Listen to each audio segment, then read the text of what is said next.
Zdravím vás. Dneska na také rýchle video. Chcem vám ukázať, čo som objavil. Znova som sa trošku hral s týmto pluginom SQLite Object Cache.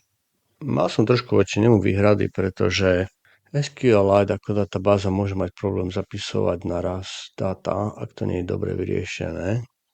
A ak je zapnuté určité nastavenie, tak potom to môže byť pomalé. Tak som to chcel nejak overiť.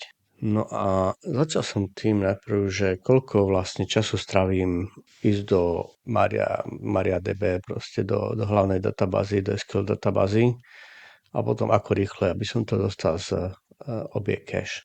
Tu som na nejakej testovacej stránke a tu sú časy, aké potrebuje WordPress, aby dostalo z typ, je to konkrétne to post type, ak mám meno, čiže ten slug tohoto, keď mám toto tu, ako rýchlo nájde, že to je post. Hej? Tak tu sú nejaké časy radovo, stovky microseconds.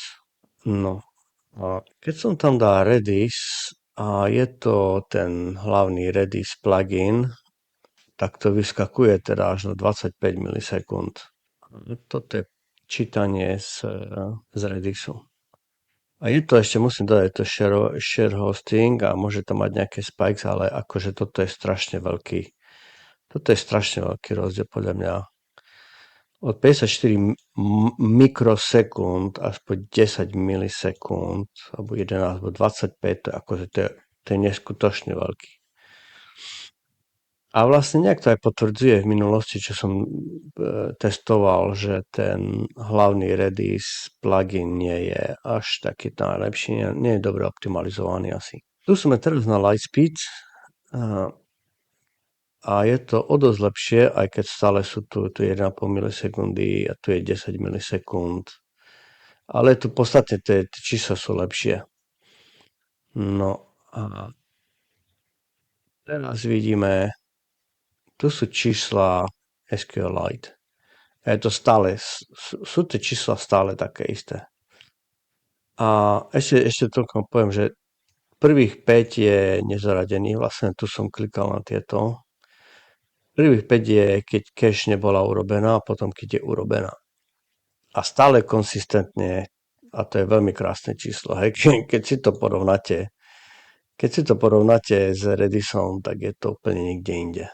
Mohol by som to ešte testovať niekde na nejakom dedikovanom tomto, ale tiež si myslím, že veľa ľudí nemá nejaký taký vymakaný server, čiže ja si myslím, že tieto sú o dosť lepšie alebo replikovateľnejšie data.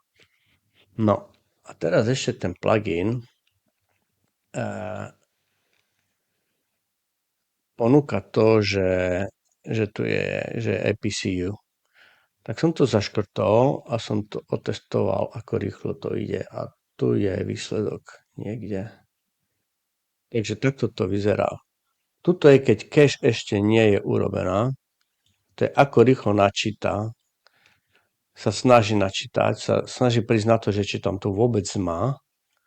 A keď to má, tak tu je odpoveď. A to je akože 2 mikrosekundy. To je úplne, to je skutočne krásne číslo. No a na záver ešte vám chcem povedať, že testoval som to, že či dáta budú dobre zapísané, ak sa zapisuje na multicore servery, čiže keď server má viacej jadra a viacej tých threadov, vlákien, tak či budú dobre zapísané a boli všetky zapísané, žiadny error. Skúšal som to na 6 jadre a skúšal som naraz proste zapísať asi 24, 24, nie asi určite. 24 paralelne vlastne, viac menej paralelne a všetky boli zapísané dobre. Takže mne to príde ako veľmi dobrý plugin a keď má tieto IPCU, tak je to úplne asi super. Tak ak máte nejaké vlastné skúsenosti, dajte mi vedieť v komentároch a kľudne sa zapíšte na kanál a pekný deň.